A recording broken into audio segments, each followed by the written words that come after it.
Montfermeil-les-Bosquets. Dans les années 60, une nouvelle cité sort de terre. Des immeubles modernes, spacieux, lumineux, un urbanisme pensé pour le confort, la famille et l'avenir. Ici, on croit au progrès, à l'égalité des chances, à un futur qui s'écrit en béton armé et en bonne volonté.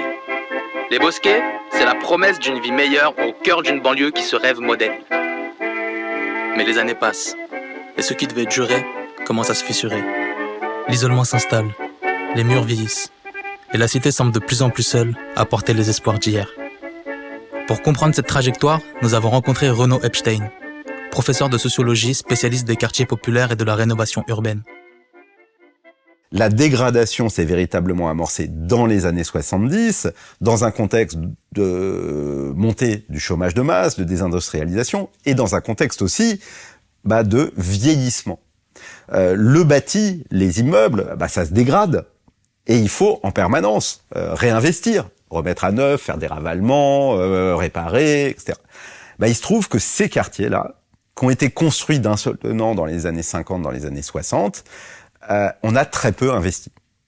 Et donc, il y a eu un effet de dégradation. On se représente souvent le quartier, ces grands ensembles, comme des quartiers enclavés, isolés. Et c'est vrai que quand on regarde les Bosquets, on est... c'est pas loin de Paris à vol d'oiseau, mais on n'est pas des oiseaux. Donc, tu veux venir à Paris, tu mets 2 heures, ou 1h30. Et puis, un dernier truc, les Bosquets sont très différents de tous les autres. Sur un critère qui est déterminant, c'est que les Bosquets, c'est une gigantesque copro. Et donc progressivement, les copropriétés au Bosquet, qu'est-ce que ça a fait ? Il y avait des gros travaux, mais les gens payaient pas. Il y a des difficultés à prendre des décisions pour investir. Donc on prend pas les bonnes décisions. Donc ça se dégrade. Donc quand il faut vraiment faire les travaux, ça coûte 3 fois plus cher que si on les avait fait de façon préventive. Et comme en plus les populations qui étaient là très rapidement il y en a certains qui sont partis, d'autres qui les prix ont baissé, donc ça devenait pas trop cher, et donc pour des grandes familles qui cherchaient un logement, c'était souvent une manière d'accéder à la propriété qu'on pouvait pas faire ailleurs, mais on saignait, on allait jusqu'au bout de ses capacités d'emprunt pour devenir propriétaire, et donc on n'avait pas anticipé le fait qu'il allait falloir payer pour changer la chaudière, réparer les ascenseurs, donc on paye pas les charges, parce que quand on n'a pas assez de thunes, et que on commence par payer la bouffe. Et puis ensuite on voit qu'est-ce qu'on paye, est-ce qu'on paye le loyer, les impôts, le truc, les scoles, et on arbitre. Et souvent la copro elle passe pas en premier. Et il y a eu une spirale de la dégradation qui est arrivée et qui a abouti à la situation quand même très particulière, qui était celle des Bosquets au début des années 2000.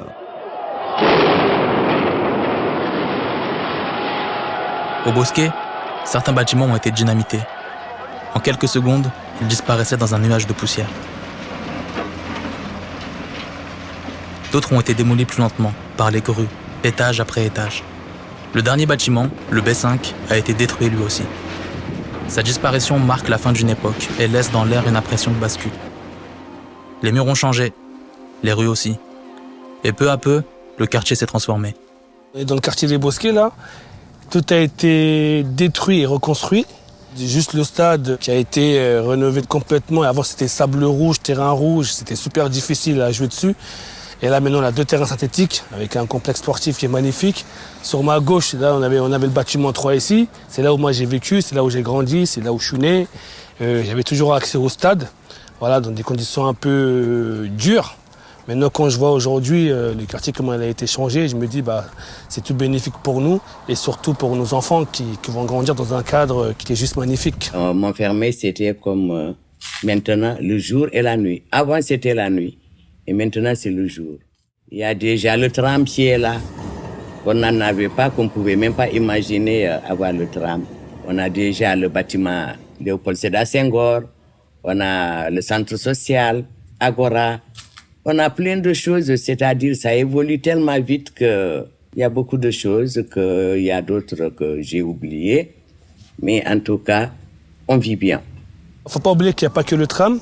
Alors, je pense qu'en 2027, il y a aussi l'arrivée du métro. Moi, j'arrive même pas à imaginer de me dire que je vais prendre le métro 20 minutes plus tard, je suis à Paris. C'est une galère de fou pour accéder à Paris aujourd'hui en transport. Même avec l'arrivée du tram, ça a amélioré un peu les choses. Mais je pense que le métro, ça va être le kiff. Donc on sera souvent sur Paris. Sur la résidence des Bosquets, il y a eu effectivement des évolutions très importantes. Je les résumerai, je dirais, à à quelques piliers. Le premier pilier, c'est redonner dignité et fierté à toutes nos populations par la qualité de l'urbanisme, de l'architecture et de l'espace public. Il faut qu'on soit bon, excellent sur ces 3 échelles. L'urbanisme, c'est l'organisation de la ville pour tout le monde. L'architecture, c'est ce que je montre de l'endroit où j'habite. Et l'espace public, c'est ce que je partage avec les autres et qui doit aussi être sécurisé, propre, etc. Et redonner dignité et fierté. Ça, c'est un préalable à tout. C'est suffisant en rien. Et après, vous développez des politiques éducatives et culturelles et la sécurité en résulte. La sécurité est le résultat de ces politiques-là. Vous ne l'obtenez pas par des caméras, vous ne l'obtenez pas par des forces de l'ordre. C'est du maintien de l'ordre. C'est autre chose. Le maintien de l'ordre, c'est force contre force. Mais la sécurité, ou la paix civile, si vous voulez, c'est autre chose. C'est une ambiance. Et c'est le résultat de toutes ces politiques-là. Ça, c'est la première chose. Deuxième chose, si l'environnement urbain a changé, ce sont les mêmes familles qui y habitent. Et qui là, maintenant, sont des trajectoires personnelles, professionnelles, familiales, associatives, d'engagement, qui n'a strictement rien à voir avec ce que cela a pu être à une époque où le turnover, on remplaçait, il y avait 9000 personnes sur les bosquets. En 6 ans de temps, il y avait 9000 personnes différentes qui étaient parties et arrivées. Aujourd'hui, les gens restent, ils font racine, ils font souche, ils sont heureux et les choses se passent très bien.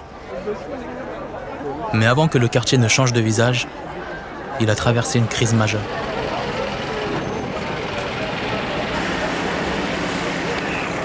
En octobre 2005, la mort tragique de Ziad Benna et Bouna Traoré à Clichy-sous-Bois provoque une vague d'émeutes qui touche aussi les bosquets.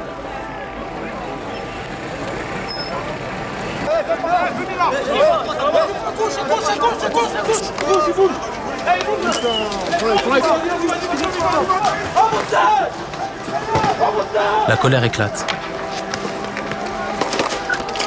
3 semaines de révolte, de fumée, de cris. Au cœur des émeutes, certains lieux ont été épargnés. Pas par oubli, par mémoire. Parce que malgré la colère, il y avait des repères qu'on ne voulait pas perdre. Des lieux familiers, fréquentés, aimés, sans qu'on ait besoin de le dire. Parmi eux, le CLJ, Centre Loisirs Jeunesse encadré par la police nationale.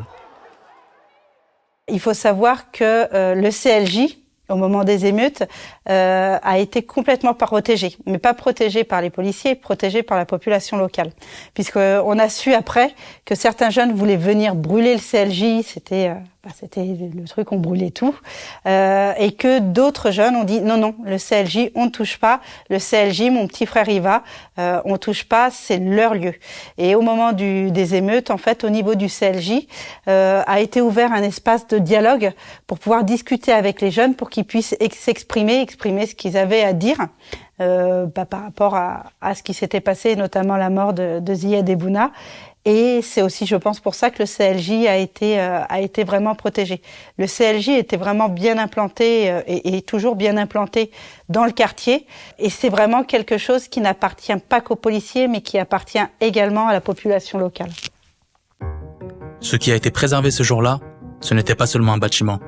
C'était un lien. Quelques semaines plus tard, un autre projet est né de ce même besoin de créer ensemble. Le défilé Culture et Création. D'accord, tu vois, l'encolure, il est là, on va tracer une ligne droite. La création du défilé, elle est née grâce à plusieurs personnes, bien évidemment Monsieur le maire, mais principalement à une des élus de l'équipe, Rosine Bélanger, qui a travaillé sur l'idée de comment on pouvait réunir, rassembler, remettre de la cohésion humaine, je dirais sociale mais surtout humaine. Et ce qu'elle apportait, son discours, qu'on a tous repris, en tout cas moi ce que j'ai beaucoup repris, c'est ce que l'on est, notre origine, notre pays de cœur, et ce qu'on est devenu ensemble.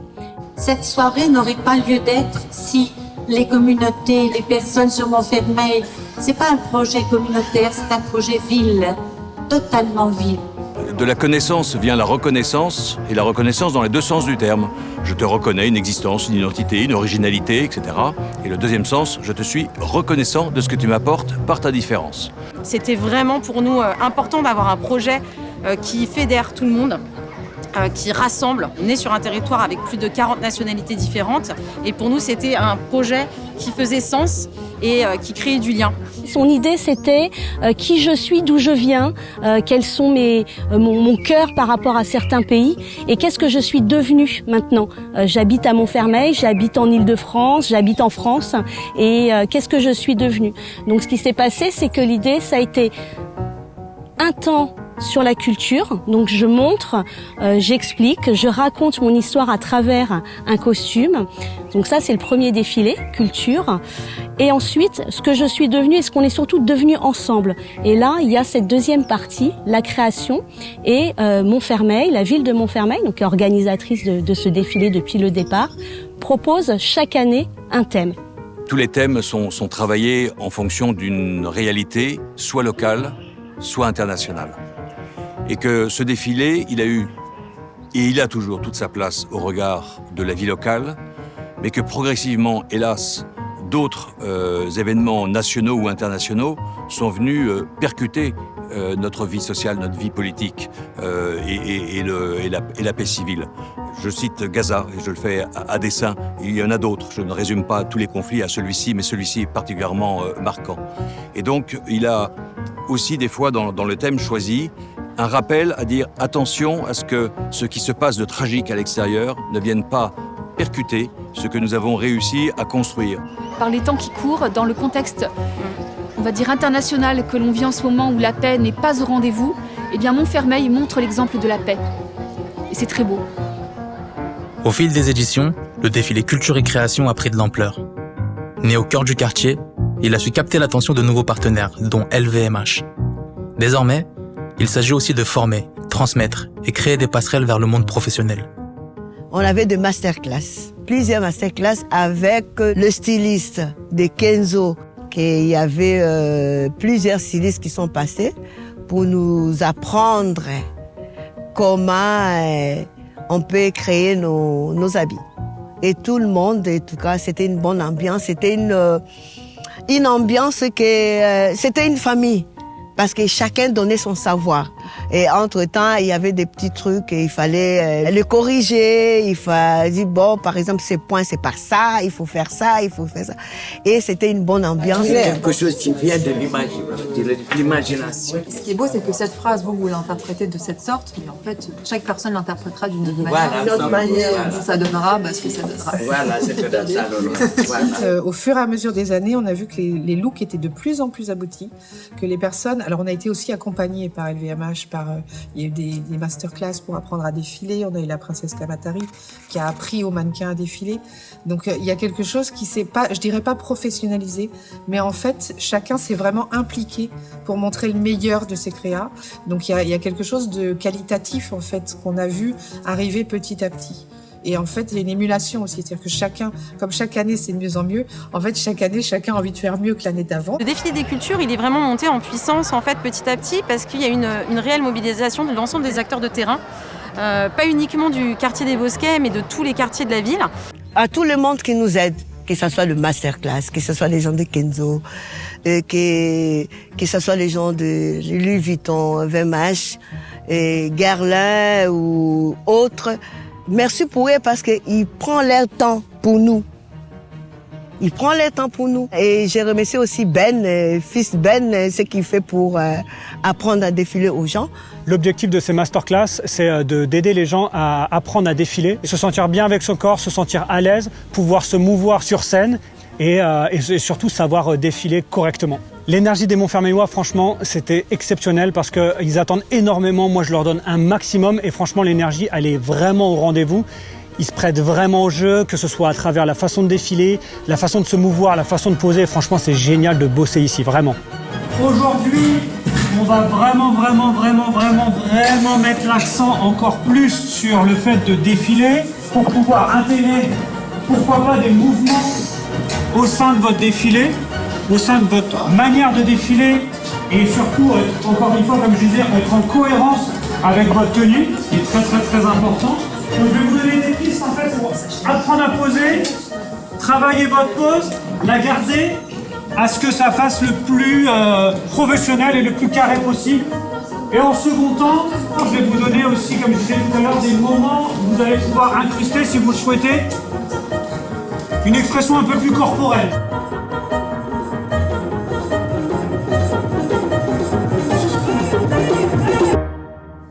Tous ceux qui font la partie tradition vont défiler pour une parade finale, avant l'entracte, chose qu'il n'y avait pas les autres années. Et pour la partie création, vous allez également défiler pour une parade finale et à un moment donné, en régie, nous on va donner un top pour placer des tables sur le podium. Et c'est les techniciens qui vont arrêter l'escargot qui continue. D'accord ? Et du coup, on s'arrête, on passera plus. Et il y aura des défilants d'un côté et des défilants de l'autre. Hein ? Voilà. En fait, il faut juste mettre en pratique ce que vous avez appris pendant les entraînements. Là, ici, maintenant. Oui. Très bien. Merci beaucoup et profitez bien. Dites-vous une petite chose dans votre tête, et c'est pas si compliqué que ça. Dites-vous que vous n'êtes pas juste des personnes lambda, vous êtes de vrais mannequins. À partir d'aujourd'hui et demain, vous êtes des vrais mannequins. Et ça, il faut que vous puissiez le mettre vraiment dans votre tête, afin de vous dire, en fait, quand je défile, ouais, je suis un mannequin, et je représente quelque chose. Et je mets en avant une tenue. En fait, je me fais sublimer par mon corps. C'est mon corps qui sublime une tenue. Donc vraiment, mettez ça dans votre tête. Ça vous permettra de vous conditionner un maximum afin de faire le plus beau défilé. Je redonne des petites informations. Pensez à regarder droit devant, si c'est ce que vous voulez faire, bien évidemment. Pensez à avoir les épaules basses. Pensez à garder aussi un rythme. Ça permet de donner du mouvement aussi au défilé. Ce défilé-là, il est vraiment très important parce qu'il vous permet de créer. Vraiment. Ça veut dire que vous avez, dans l'ensemble, vous n'avez aucune limite. Ça veut dire que si vous voulez défiler d'une certaine manière qui correspond à votre tenue, à votre direction artistique, si vous avez, je dis une bêtise, mais si vous avez un délire très streetwear, allez-y, poussez le truc à fond. Et ne soyez pas timide dans vos mouvements. Je rentre dans un personnage. C'est comme un danseur, c'est comme un acteur. On rentre dans un personnage et s'il vous plaît, envoyez-nous du steak pour montrer que Montfermeil, on est là et on fait des choses incroyables et que chaque individu a quelque chose à donner, ok ? Et on se retrouve à demain. Merci à vous et à très vite.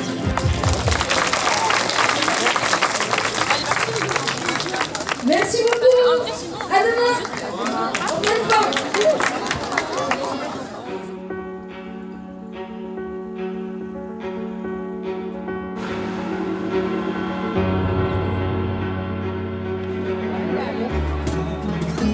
« 20 ans, c'est pas 2 jours. Hein. Voilà, 20 ans, c'est 20 années.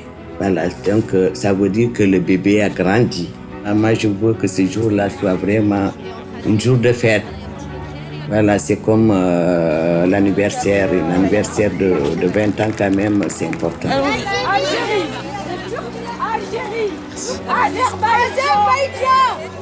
Quand on participe au défilé, c'est tout un ensemble de choses en fait. C'est-à-dire qu'il y a l'ambiance, il y a le fait de retrouver des personnes qu'on aime beaucoup, il y a le fait aussi d'admirer en fait ce que certains font alors qu'ils sont pas du tout professionnels et qu'il y a une vraie créativité. Chacun défile dans le costume du pays de l'autre. Enfin, il y a quelque chose qui se fait, il y a un lien qui se crée entre les participants.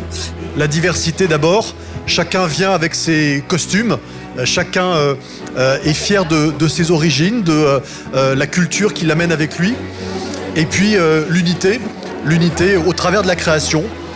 Chacun se rassemble et tous ensemble regardent vers le futur, regardent vers l'avenir. Et cette année, monsieur le maire, vous avez choisi un très beau thème qui est celui de la paix, qui est celui de comment on fait du lien ensemble, comment on se tourne vers l'avenir ensemble. Ce sujet qui nous rassemble tous, c'est celui de la fraternité. Culture et création, c'est un projet pour vous rassembler, habitants de toutes les générations, toutes les origines, tous les milieux, autour de la mode, autour de la création, autour de la couture. Alors depuis 20 ans, ce défilé est un succès. Cette année, le thème de votre défilé est un thème d'actualité. La paix sous toutes ses coutures. Alors bravo à tous et vive Montfermeil. Être mannequin d'un jour, c'est presque un jeu. Mais apprendre à se tenir pour toujours, c'est quand même beaucoup plus sympa. d'être fier de soi, de se regarder, de se dire qu'on est unique et qu'on ne va pas regarder TikTok pour ressembler à celui qui est sur TikTok, mais qu'on se ressemble soi et qu'on soit fier de soi. Ça, c'est important. Magnifique, rien à dire. On était trop magique. La découverte des uns et des autres au regard justement de ces multiples origines que l'on n'a pas forcément l'occasion de côtoyer et d'approfondir en termes d'habits, de traditions et de culture. Partage. Il y a des personnes qui défilent pour des pays, ils n'en sont pas originaires, mais ils sont très proches de personnes originaires de ces pays et se disent j'ai envie de porter, voilà, ça va jusque-là, le partage. L'enrichissement.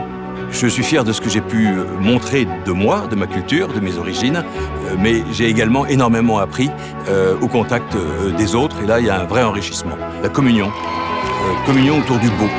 Voilà. Et quand on communie autour du beau, on ne se croise pas de la même manière le lendemain dans la rue. Ça crée des liens, et des liens très forts. Et de la communion, qu'est-ce qu'il en ressort? L'amitié ou la paix, une forme de paix civile, et c'est bien le but de ce défilé. On dirait que c'est long, mais ça passe trop vite. Ça passe vraiment vite, comme dans une attraction. On a fait la queue pendant 1 heure, là ça passe aux 10 secondes. C'est genre vraiment, mais c'est trop bien. C'est trop bien l'ambiance, les musiques. Ouais, c'était quelques secondes, mais c'était les nôtres, hein. C'est ça qui était important. Franchement, Montfermeil, c'est super accueillant, pareil. Et puis le domaine dans lequel nous sommes aujourd'hui est vraiment exceptionnel. Ouais. Et franchement, c'est juste magique. C'est devenu, certes, au début, une initiative communale, mais que maintenant, c'est une responsabilité commune. Et les gens se sentent responsables de ce moment-là, responsables de ce qu'il permet, de ce qu'il génère, et des fruits qu'il développe durant l'année. C'est un grand bonheur pour moi, une grande joie de voir que ça fait partie du patrimoine commun des Montfermeillois. Ils en sont fiers, ils le défendent, ils le promeuvent, et c'est eux qui le font.